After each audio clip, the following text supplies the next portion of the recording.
अस्सलाम वालेकुम, मैं गुलाम मुस्तफा, आप देखें बकर नेटवर्क। साइफर केस की इस्लामाबाद हाई कोर्ट के अंदर समाअत हुई। इस्लामाबाद हाई कोर्ट ने नहीं बल्कि सुप्रीम कोर्ट ने भी माजी के अंदर साइफर केस को उड़ा कर रख दिया था। इस्लामाबाद हाई कोर्ट के अंदर जब केस की समाअत हुई साइफर केस की, तो जस्टिस गुल हसन औरंगजेब की बहुत ही अहम रिमार्क सामने आए। जस्टिस गुल हसन औरंगजेब का कहना था कि जिन जज साहब ने ये सजा सुनाई है, जब वो सजा सुना रहे थे तो क्या उनके सामने साइफर को पेश किया गया कि उन्होंने साइफर डॉक्यूमेंट्स देखा? तो प्रोसिक्यूटर के पास इसका कोई जवाब नहीं था। जो पीटीए के वकील हैं उन्होंने ये कहा कि ना ही हमें हक के दिफा दिया गया और ना ही जज साहब के सामने साइफर जो डॉक्यूमेंट्स है उसे पेश किया गया। तो उस पर जो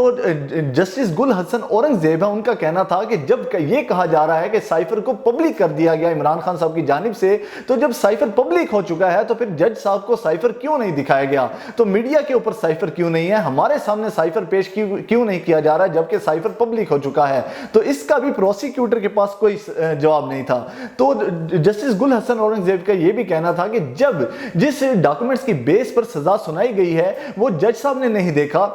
वो पब्लिक नहीं हुआ, वो मीडिया के ऊपर नहीं है, वो हमारे सामने नहीं है, तो फिर सजा किस बेस पर, किस कानून के तहत सुनाई गई? माजी के अंदर जब सुप्रीम कोर्ट के अंदर साइफर केस की जमानत के तौर पर केस गया, जमानत की दरखास्त दायर की गई पीटीआई की जानिब से, तो उस वक्त जो चीफ जस्टिस कायम मकाम चीफ जस्टिस है, क्योंकि जो काजी फाइज ईसा साहब थे वो बैरून मुल्क गए हुए थे, तो उनकी गैर मौजूदगी में सरदार तारिक मसूद साहब चीफ जस्टिस से कायम मुकाम, उनकी सरबराही के अंदर एक जो बेंच था उन्होंने ये फैसला सुना, उन्होंने ये केस सुना। तो उन्होंने जो रिमार्क दिए वो भी बहुत अहम थे। उसमें जस्टिस मंसूर अली शाह साहब शामिल थे, अतर मिनल्ला साहब शामिल थे, तारिक मसूद साहब भी शामिल थे। उनका ये कहना था कि जो साइफर है वो जब ये कहा जाता है कि जो वजीर आजम है कानून के मुताबिक उनके पास डिकोडेड फॉर्म के अंदर साइफर जाता है, तो जब साइफर डिकोड हो जाता है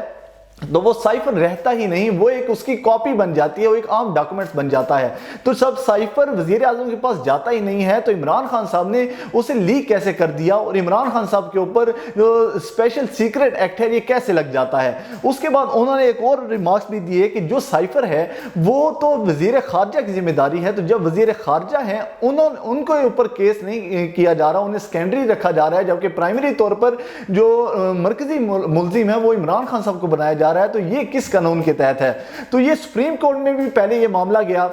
सुप्रीम कोर्ट ने भी इसे उड़ाकर रखा, और अब इस्लामाबाद हाई कोर्ट में जस्टिस गुल हसन औरंगजेब के जो रिमार्क्स हैं वो भी बहुत अहमियत के हामिल हैं, जो कि ये वाजे करते जा रहे हैं कि ये साइफर केस है ये कुछ ही दिनों में खत्म कर दिया जाएगा। और जो इमरान खान साहब के वकील सलमान सफदर साहब ने उन्होंने ये दावा किया था कि इमरान खान साहब की जो जमानत है वो हो जाएगी और इमरान खान साहब ईद से पहले बनी गाला होंगे या वो जमान पार्क होंगे, तो ये उनके जो दलाइल थे, जो उनका ये जो आर्गूमेंट्स थे वो सच होते सामने आ रहे हैं। दूसरी तरफ एक कॉलम लिखा गया है नवाज शरीफ साहब के ऊपर, द इकोनॉमिक्स एक इंटरनेशनल जरीदा है उसकी जानिब से एक कॉलम लिखा गया, उसमें कहा गया कि जो नवाज शरीफ साहब हैं वो बहुत ही डिप्रेशन का शिकार हैं, वो बहुत ही कन्फ्यूजन का शिकार हैं, क्योंकि उन्हें जब पाकिस्तान बुलाया गया था तो उन्हें ये श्योरिटी दी गई थी, उनके साथ एक वादा हुआ था कि उन्हें 2/3 अक्सरियत दी जाएगी। लेकिन और दूसरी तरफ जब उन्हें यह भी नजर आ रहा था कि एक जो पार्टी है पाकिस्तान की सबसे बड़ी पार्टी, उसे साइड लाइन कर दिया गया है, उनसे सैंपल भी ले लिया गया है, उसके बाद उनके ऊपर उनकी जो पाबंदियां वो कंपेन नहीं कर सकते। तो इस सारे सिनेरियो के अंदर नवाज शरीफ साहब को ये वाज़ेह हो चुका था कि उनकी जो पार्टी है वो ही इलेक्शन जीतेगी, वो क्लीन स्वीप भी करेंगे। लेकिन जो रिजल्ट्स आए वो हैरत अंगेज से अनप्रेसिडेंटेड थे, यानी कि तमाम सिस्टम एक पार्टी के अगेंस्ट हो, तमाम जो इदारे हैं वो उसके अगेंस्ट हो, तमाम सिस्टम उस पार्टी को कबूल ना कर रहा हो, उसे कंपेन ना करने दी जा रही हो, उसके बावजूद वो पार्टी इलेक्शन में जीत जाए और सबसे बड़ी पार्टी के तौर पर सामने आए, तो ये पाकिस्तान हिस्ट्री के अंदर अनप्रेसिडेंटेड है। ऐसा पाकिस्तान की हिस्ट्री के अंदर पहले कभी नहीं हुआ। उसके बाद 25 मई के केसेस के अंदर आज इमरान खान साहब को जमानत दे दी गई है। 25 मई के जो केसेस से लॉन्ग मार्च किया गया उसमें बहुत तोड़फोड़ हुई और इमरान खान साहब के ऊपर जो केसेस बनाए गए 25 मई में तोड़फोड़ के, उसमें शाइस्ता कुंडी साहिबा हैं, सेशन जज हैं, उन्होंने इमरान खान साहब को बरी कर दिया है। ये थी अब तक की अपडेट्स, मिलते हैं नेक्स्ट व्लॉग के अंदर, तब तक के लिए अल्लाह हाफिज।